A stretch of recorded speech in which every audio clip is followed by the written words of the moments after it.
Hello and welcome to the transcription explanation of these two designs. They were both done using Loren Sherman's script, which uses a combination of dot and line modifiers on these four different shaped letter stems to make our consonants, and then vowels are these smaller circles, and they have different positions depending upon what vowel they are and if they're attached on one of these four stems. For example, O's are always on the inside of the word circle, but can look a bit different if they're attached on a consonant, because then they become like a bead on a string. So that little brown circle is the O, and it is like a bead on a string when it's attached to the consonant, whereas E's, when they're on the word circle, they're on the line of the word circle, so they look like a bead there, but when they're on a consonant stem, they're hanging out inside the middle of it. So if we take a look here, this is an O because it's attached on that stem, but this is an E because it's on the line of the word circle. So things get kind of complicated with vowels. Otherwise, I think you'll start to figure out the pattern of the dots, the number of dots, and then the shape of the stem making the different letters. So let's go ahead and get to these designs. Before I get into the letter by letter, I want to talk about the shading. So the shading is completely optional as far as translation goes, so I have these set up to be kind of different shades of gray. When handing this to your tattoo artist, I wouldn't tell them to copy the shades of gray exactly, because that would be a lot of extra effort. They can just do whatever shades of gray they feel like and not worry about messing that bit up. I would just recommend using the base black and white design, so they get a nice solid outline and they trace the lines with whatever lines happen to trace out. Like if they do a kind of like one pass with the gray and it's kind of a wiggly line, that's when they might want to go over again to make darker and straighter. But if they do the first pass with gray and it's perfect, then let that be a thin gray one, because the thickness of the line does not matter and the shade of gray does not matter.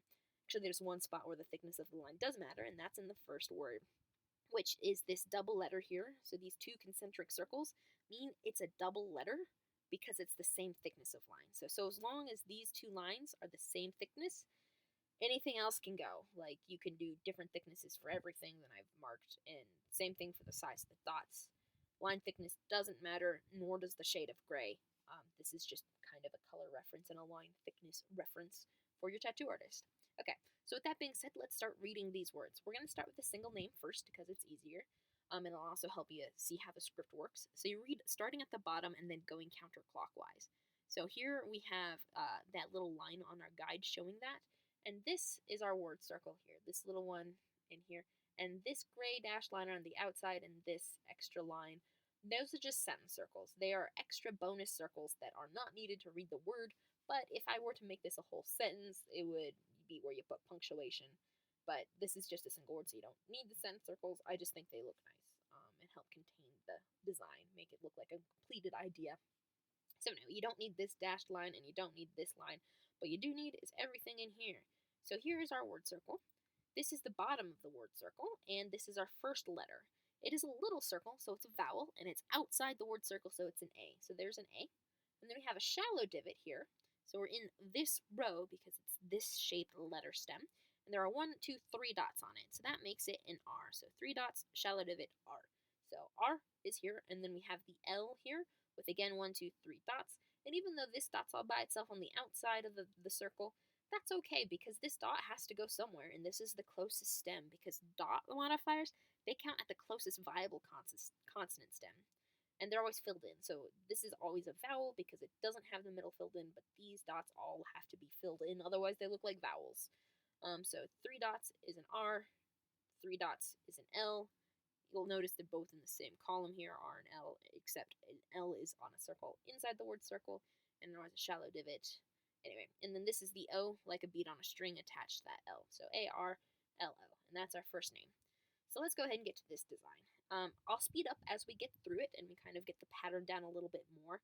I'm mostly going to stop and talk about tricky things I did in this design because there are a few. One of those is on the first word. So in this design, I tried to get everything kind of lined up as best as I could on like one symmetrical center line, or like two if I stagger them up a little bit, like these guys and these guys. Anyway, so to do that, I tried to make things symmetrical. Which I did with this word all, but to do that, I couldn't start anything directly at the bottom unless I wanted it a matching thing at the top, and they didn't have that. So what I did is I started it at the side. So the bottom going counterclockwise, this is the first letter you hit. At first glance, it looks like this might be the first letter, but these two are centered on the same field, so you would read them like they're both not in the bottom quadrant. Things get complicated with letter order, but point being, if you follow this, starting at the bottom, going counterclockwise, this A is the first letter you hit, and is the first thing you read. So A, and then a double L, so 3 dots, and then these two concentric circles make it a double letter, and they're double L's. So 3 dots, circle inside the word circle is a double L. And then the line that passes through doesn't count, because lines only count when they end on things. So they only count where they end on a letter stem. So it would count here, which it does, but nowhere else. So all. And then we have this word here. This is just the line modifier coming from this U and this M. So this is not a complete circle. It is not a word circle, so it doesn't count as one. So they're just line modifiers. Here's our actual first letter. This is a deep divot stem with 2 lines, so that is an H. And then we have a U line going outwards, and then we have this M with 1, 2, 3 lines, M, and then we can turn around to the A, and then the N here with 1 line on it, so human. And then we have this word here. Again, this is our word circle. This gray line is just the line modifier on this stem, which you see twice. So 1, 2 line modifiers on that stem, plus this third one here. We'll get to that when we get to that. But we start at the bottom. Here's our first letter. It's a deep divot with no modifier, so that's a B. And then we have the E hanging out right in the center of that circle. So like E's do. So B, E, and then we have the I line going inwards. And this again looks like it could be a circle on the line stem, but it's broken here. So this is just the line modifier. I do sneaky line modifiers to make them look like other things.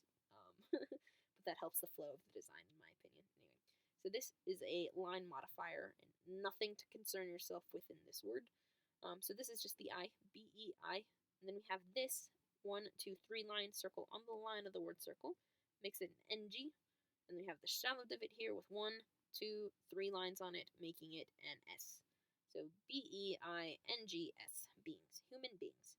And then we have this word circle, because again, this was just the line modifier, so our next word circle is here, and even though this has the chunk taken out of it here, that is a recognizable shallow divot stem. It's not some funky, weird corner of another word. This is just a shallow divot taken out of that word circle.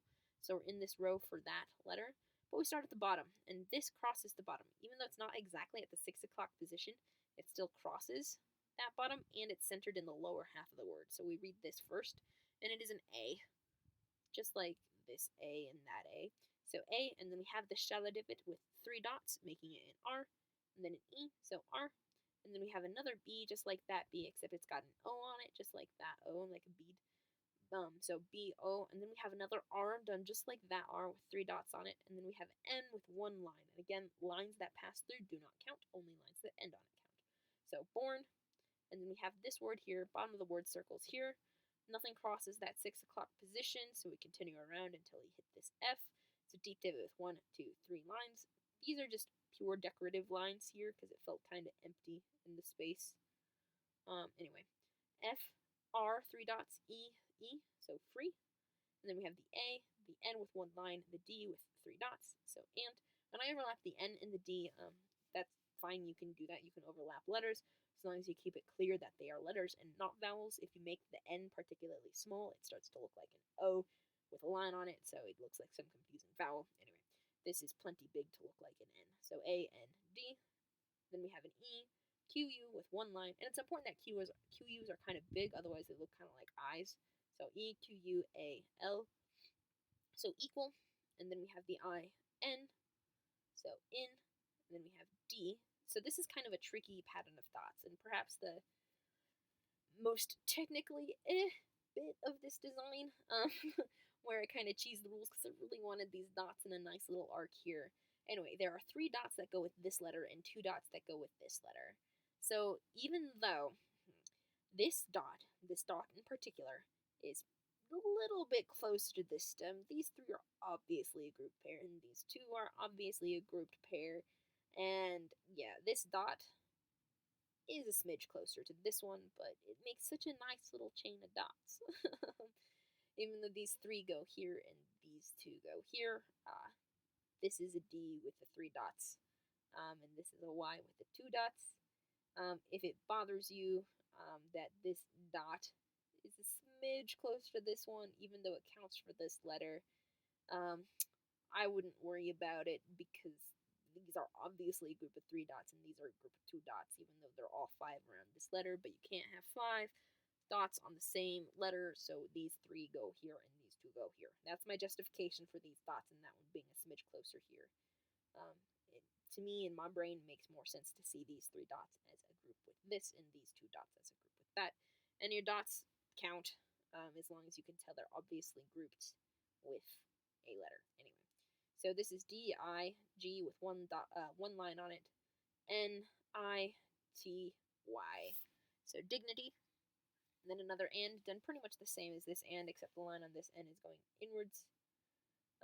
I should talk about this a little bit here too. So this shallow divot has no lines ending on it, so that would be a T.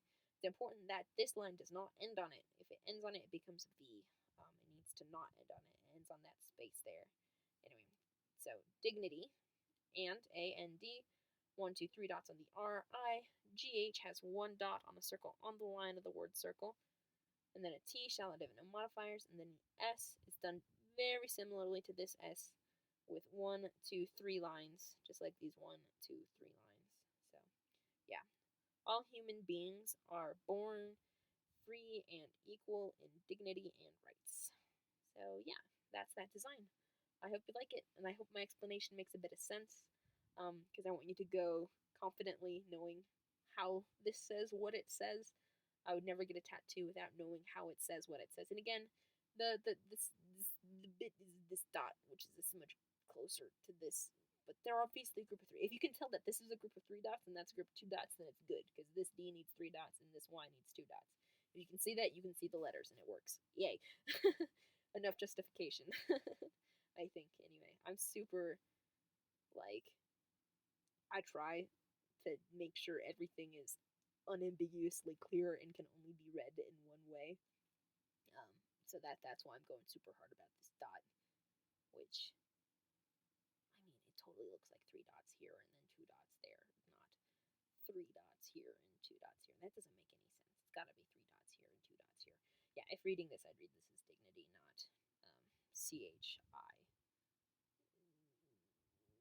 Chignitis. This would be a Z. Nah, man. I'm overthinking it. 3 dots is a D. See, 3 dots is a D. And then 2 dots is a Y. 2 dots is a Y. We're good. It's fine. It says dignity. It looks like it says dignity. Let's go. Sorry about rambling. I tend to do that sometimes. And I don't feel like re-recording this video. I'm mumbling. It's nice. I'm happy with it. Let's go. Goodbye.